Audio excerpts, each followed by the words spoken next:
ছোলার ডালের হালুয়াটা অনেকেরই পছন্দ থাকা সত্ত্বেও সিদ্ধ হতে অনেক সময় লাগে, ঘির মধ্যে লং টাইম বাঁচতে হয়, এতে করে হাত ব্যথা হয়ে যায় ইত্যাদি কারণে যারা ছোলার ডালের হালুয়াটা করেন না বা করতে চান না অথবা পারফেক্ট হয় না, আজকের ভিডিওটা তাদের জন্য। কোনো প্রকার বেকিং সোডা ছাড়াই খুব দ্রুত সিদ্ধ হবে ছোলার ডালটা। খুব দ্রুত সিদ্ধ করে কিভাবে ঝটপট এই হালুয়াটা করতে পারবেন তার সকল টিপস এবং ট্রিক্স থাকছে আজকের ভিডিওতে। সো কথা না বাড়িয়ে let's go to my kitchen and cook. ছোলার ডালটা খুব দ্রুত সিদ্ধর জন্য আমি প্রেসার কুকার ইউজ করব। বেকিং সোডা হেলথের জন্য একদমই ভালো না, আর আমি এই ডালটা সিদ্ধ করব দুধ দিয়ে, এতে করে টেস্টটা অনেক বেশি ভালো হয়। এর জন্য ছোলার ডাল নিয়েছি 2 কাপ, সারা রাত ভিজিয়ে রেখেছিলাম, ভালো করে ধুয়ে পরিষ্কার করে পানি ঝরিয়ে নিয়েছি। 4 কাপ দুধ দিয়ে প্রেসার কুকারে একদম লো আঁচে সিদ্ধ বসিয়েছি। আমার জাস্ট লেগেছে 20 মিনিট। দেখেন 20 মিনিটে কত সুন্দরভাবে সিদ্ধ হয়ে গেছে, একদম সফট হয়েছে। আর এটা যদি আমি বেকিং সোডা দিয়েও চুলাতে করতাম অ্যাটলিস্ট আধা ঘন্টা লাগতো। এখানে কোনো বেকিং সোডা নেই, স্বাস্থ্যসম্মতভাবে অনেক বেশি সময় দিতে হয়নি। আর বর্তমানে গ্যাসের প্রবলেম তো অনেক বেশি, যার জন্য চুলায় দেখা যায় একদমই অল্প জাল থাকে। সেক্ষেত্রে এই ছোলার ডালটা অল্প জালই সিদ্ধ হবে। প্রেসার কুকারে বেশি জাল দিলে দেখা যায় যে সিটি না হয়ে দুধটা পড়ে যায়, সেক্ষেত্রে আরও সমস্যা হয়। আপনি একদম লো আছে ঠিক 20 মিনিট প্রেসার কুকার ডালটা রাখলেই একদম সফটভাবে সিদ্ধ হয়ে যায়। এরপর এটাকে ব্লেন্ড করে নিচ্ছি। ব্লেন্ডের সময় কিছুটা দুধ দিয়ে ব্লেন্ড করেছি। এখন চলে যাচ্ছি মূল পর্বে। একটা প্যানে আমি 1/2 কাপ পরিমাণ ঘি নিয়েছি, অ্যাড করছি ব্লেন্ড করে রাখা ছোলার ডাল। ঘিয়ের সাথে ব্লেন্ড করা ডালটা খুব ভালোভাবে ভেজে নিতে হবে। যেহেতু প্রেসার কুকারে সিদ্ধ করেছি, কোনো এক্সট্রা পানি ছিল না, সম্পূর্ণ দুধ দিয়ে সিদ্ধ করেছি, তাই ব্লেন্ড করা ডালটা একদমই ড্রাই আছে, তেমন পানি নাই, দুধও তেমন দেইনি, যার জন্য এটা খুব সময় নিয়ে বাছতে হবে না। মিডিয়াম টু হাই আছে সম্পূর্ণ রান্না করব 10 থেকে 15 মিনিট, এর বেশি রান্না করার প্রয়োজন নেই। এই ক্ষেত্রে ঘিটা আপনারা কমিয়ে বাড়িয়ে দিতে পারেন। আমি 2 কাপ ছোলার ডালের সাথে 2 কাপ চিনি ইউজ করব, তো আমি প্রথমে 1 কাপ চিনি দিয়ে ভালোভাবে নেড়ে চেড়ে নিচ্ছি। এরপর আরেক কাপ চিনি দিয়ে ভালোভাবে নেড়ে চেড়ে নিব, তাতে আমার মিষ্টির ব্যালেন্সটা একদম ঠিক থাকে। এখন আপনারা যদি মিষ্টি কম বেশি খেয়ে থাকেন তাহলে এটা কমিয়ে বাড়িয়ে নিতে পারেন, এটা আপনাদের টেস্ট অনুসারে।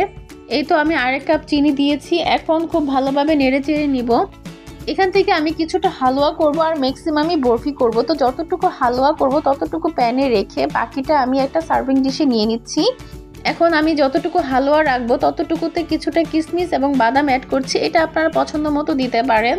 অ্যাড করে একটু নেড়ে চেড়ে নামিয়ে নিব, কারণ এখন যে ঘনত্বটা আছে ঠিক এটা হালুয়ার জন্য পারফেক্ট, কারণ হালুয়াটা একটু নরম রাখতে হয় আর বরফিটাকে একটু ঘন রাখতে হয়। এই তো আমার এরকম একটা ঘনত্ব রাখতে চেয়েছি।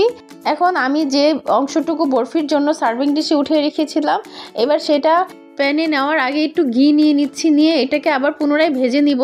তো আপনারা ঘিটা না দিলেও পারেন, আমি দিয়েছি, তো এটা না দিলেও চলে, অপশনাল। দিয়ে এখন এটাকে নেড়ে চেড়ে ভেজে নিব। হালুয়াটা যখন এইরকম প্যান থেকে উঠে উঠে আসছে, এই পর্যায়ে বোঝা যাবে যে এটা বরফির জন্য একদমই পারফেক্ট। তো যতটুকু আমি হালুয়ার জন্য নিয়েছিলাম এর উপরে কিছু বাদাম দিয়ে দিচ্ছি তার দেখার সৌন্দর্যের জন্য, এটা অপশনাল। আর আমি যে অংশটাকে বরফি করব সেই অংশটাকে একটা সার্ভিং ডিশে নিয়ে নিচ্ছি।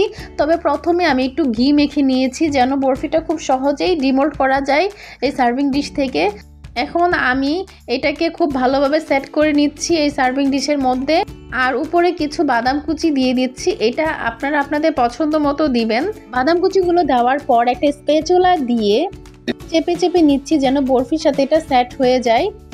এই তো ঠান্ডা হয়ে যাওয়ার পর আমি এটাকে ফ্রিজে রেখে দিয়েছিলাম 1 ঘন্টা। এখন আপনারা এটাকে পছন্দ মতো শেপে কেটে নিতে পারেন। আমি এখানে 3টা লাভ আকৃতিতে কেটে নিচ্ছি, আর বাকিগুলা নর্মালি আমরা বরফি যেভাবে কাটি ঠিক সেভাবেই কেটে নিচ্ছি, এটা আপনাদের পছন্দ মতো। এই যে দুধ দিয়ে যদি আপনি ছোলার ডালটা সিদ্ধ করেন তাহলে এর টেস্টটা অনেক বেশি বেড়ে যায়।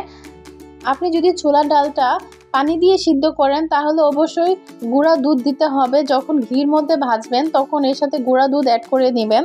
আর এই হালুয়াটা তো রুটি পরোটা যে কোনো কিছুর সাথে অনেক বেশি ভালো লাগে। আমরা সকাল বিকেলের নাস্তায় দেখা যায় হালুয়াটা দিয়ে রুটি পরোটা বা বিভিন্ন পাউরুটি খেয়ে থাকি।